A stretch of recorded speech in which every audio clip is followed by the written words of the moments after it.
Hello, welcome back to FromSoftServe in Bloodborne PC again. I have been making a ton of videos, and more often than I normally do, but I've been so excited about the progress that I can't stop making them. Anyway, here's how I disabled the player light in Bloodborne, and I'm going to show you how it's different in the other games. To disable the illumination that comes off the character, which you may have noticed when you're playing these games. Now, right now, you'll notice the player light is way too bright. That is due to an emulator thing, so it's more for an effect to show that, of course, as the player light is not this bright. But I thought it was a good example of showing it before and after. And so, I also have the other particle effects working.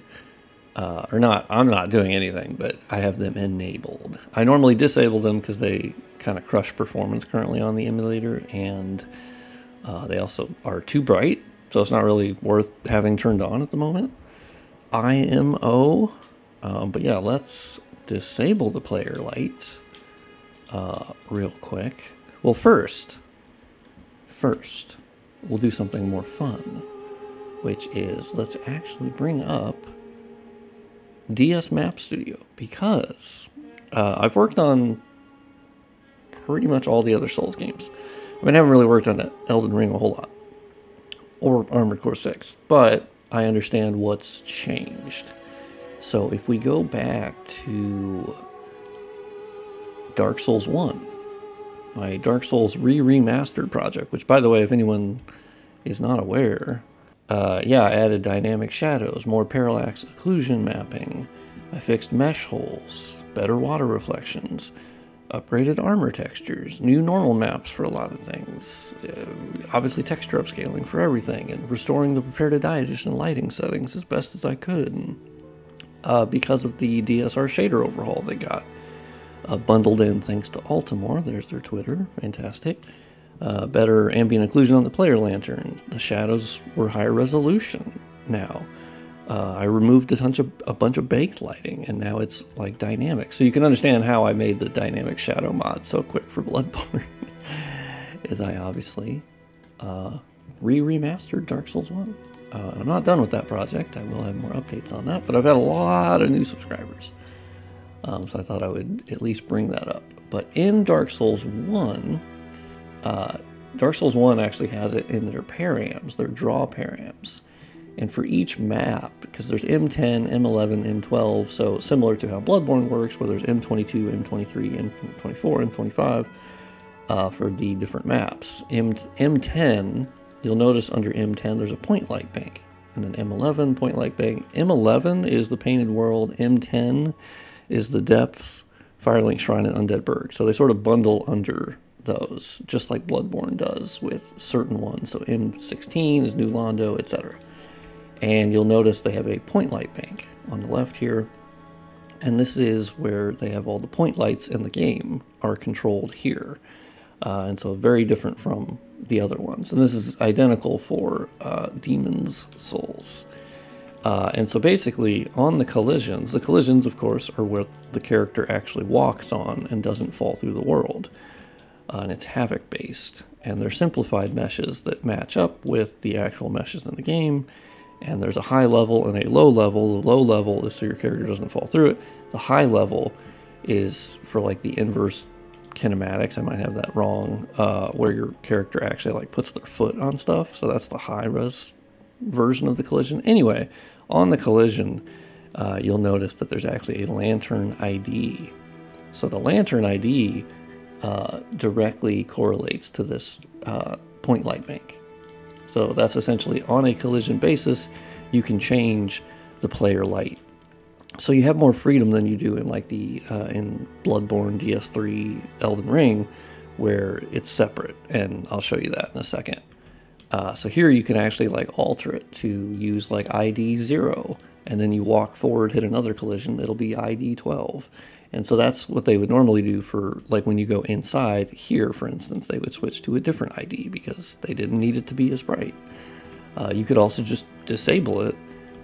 Problem is it's a little harder to disable because essentially you'd have to pick an ID that it's not being used. So or you could alter one that is being used. But normally I would just pick one that's not being used, like 52, and then I would just crush the alpha level to 0, therefore it's not displaying anything.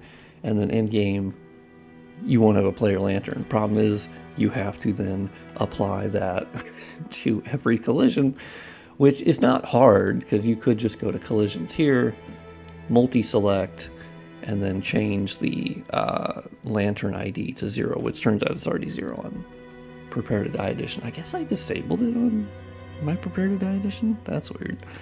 I don't remember doing that, but okay. Interesting. So yeah, for DS1, it's pretty easy. DS2, let's see if we can load up a DS2 project. Yeah, it has to uncrypt or decrypt the regulation file.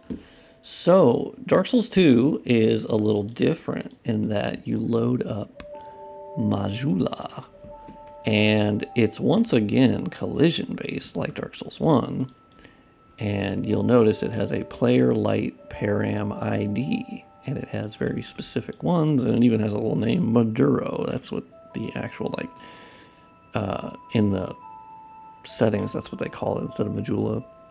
I think it's like a Japanese translation thing. Anyway, we go to param, and there should be in here a player light param. And you'll notice they made specific params for basically the entire game and for different, inside areas, outside areas.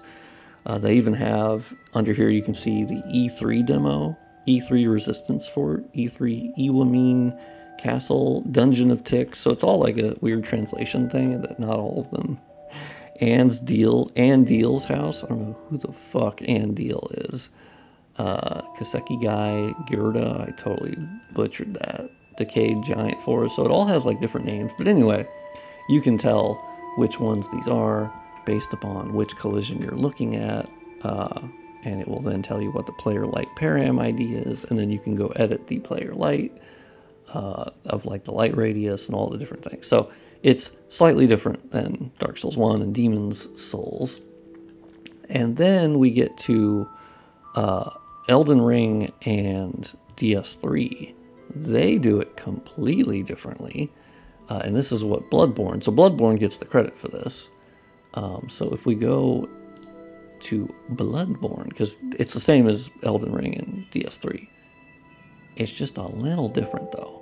So if we go to Bloodborne, here's our root folder, and they actually do it in a, they all handle it as like a particle effect, essentially, a point light, but Bloodborne actually puts it into their common effects.ffx BND, and this is kind of what has carried forward to Dark Souls 3, Elden Ring, even Sekiro, although they don't use their player light nearly as much, it's only like when you go to like a really dark area, right?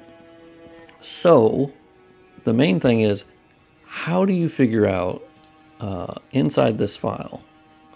Because the common effects BND is actually comprised of so many different particle effects.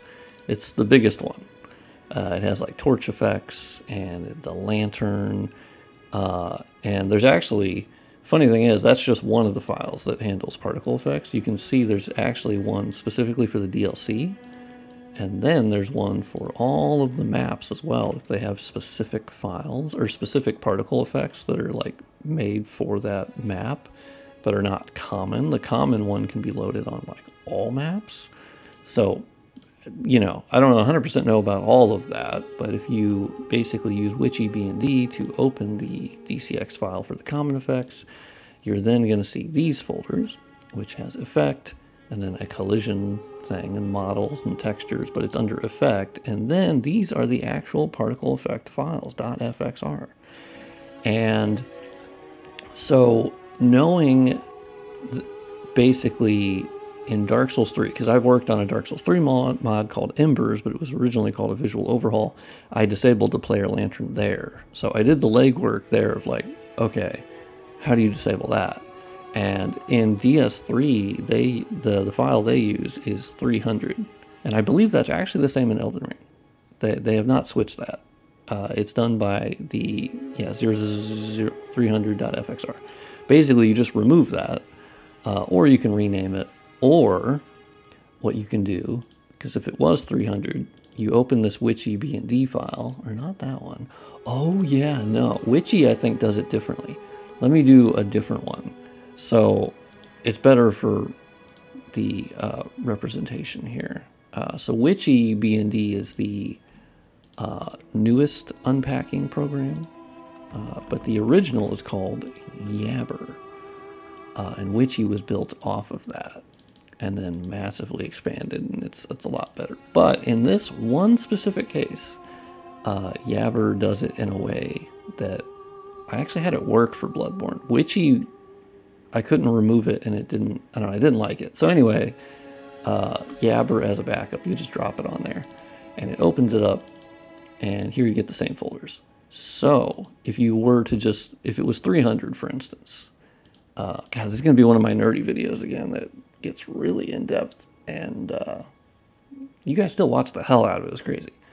So you open up the Yabber file, and you'll notice they have a line for every single one.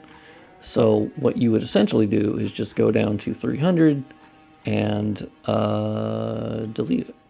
So we would go here, grab the file, yoink, yoink, yoink.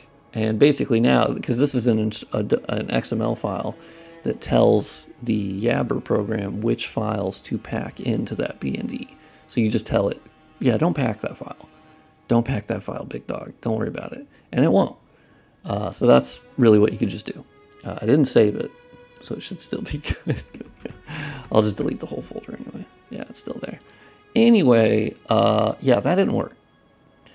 So that sucked. And then I was like, well, okay, if it's not 300, what if it's 301? No. 302? No. 303? No. Basically, you just keep removing them one by one until the player light in-game stops working.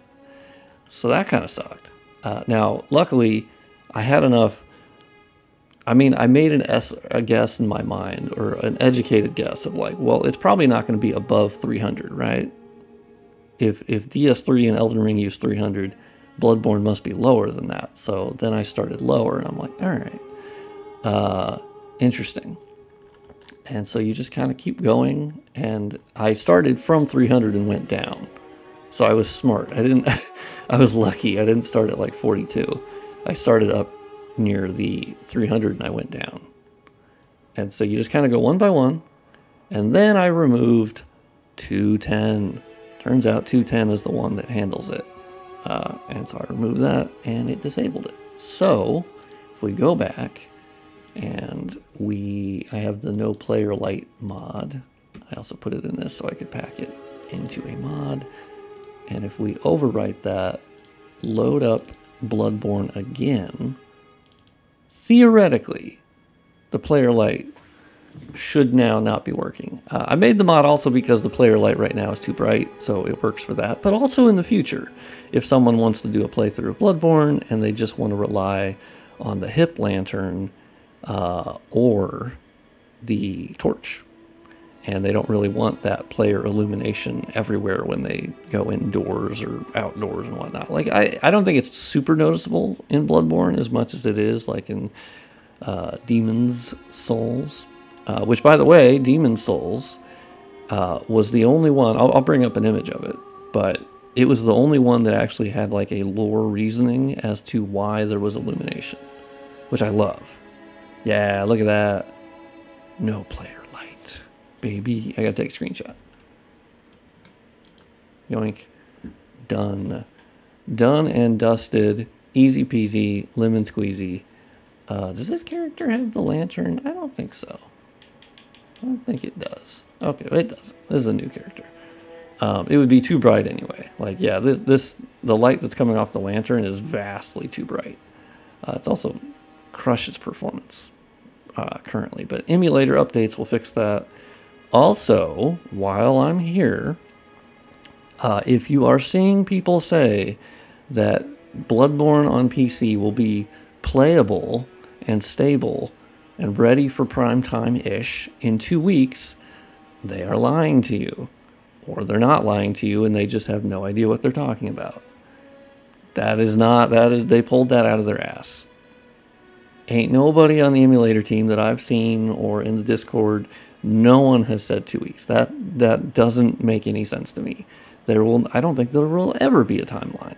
The emulator is not being developed for Bloodborne specifically. There are builds of the main version, and it's meant to be emulating all PS4 games. So progress is going forward on all games. Don't believe anyone that gives you a timeline on Bloodborne emulation. That is a fool's errand. That is not, that's not real. So I've been seeing that go around on Twitter and some videos too. I'm like, all right. So you'll notice on Demon's Souls, which, man, this armor rendering has aged so well, because this is, of course, the OG game, not the remake. But the remake also has that. But yeah, you'll see, it actually had a crystal. You had a crystal on your belt that illuminated. So that's why there was player illumination. Very cool. And then in Dark Souls, they just completely did away with that, which kind of sucks. But yeah, they just completely were like, you just have an illumination that comes off your character. Don't worry about it. Don't think about it too hard. Kind of a shame. I actually really liked that there was something that was explaining that. It's essentially kind of like the hip lantern that you get in Elden Ring and Bloodborne, which, by the way, why was it not in Dark Souls 3? Why is there not a hip lantern, toggleable hip lantern in DS3? It was in Bloodborne, so, like, why didn't they bring that forward? I don't know. These are the questions on my mind. So yeah, hopefully you enjoyed this weird video into how the player illumination works in Dark Souls games, and not necessarily why it exists, but obviously that's just so players can see. So it's just a solution to that problem when they don't have like another light source. In Dark Souls 1, it was specifically important, and Demon's Souls, because you didn't have a functioning torch system. Which I think people forget that. Even I forget that sometimes, where I go back to Dark Souls 1, but I lived in Dark Souls 1. But if there was a gap of time, I'm sure I'd go back and be like, what the fuck? There's no functioning torch system? Are you kidding me? There wasn't. You had that little skull you could light, or you had the helm that you could get for like saving Solaire or not saving him. It's from the bug that you can put on your head and it illuminates light. There's also cast light spell, but like there was no actual torch. Enemies had torches and they illuminated the environment. For whatever reason, the players didn't have one. Really weird. They obviously fixed that in Dark Souls 2. But anyway, thank you for watching. I'll see you on the next video. Maybe probably another Bloodborne emulator update that'll come out today or something and blow my mind. But yeah, I'll see you in the next video. Thank you for watching.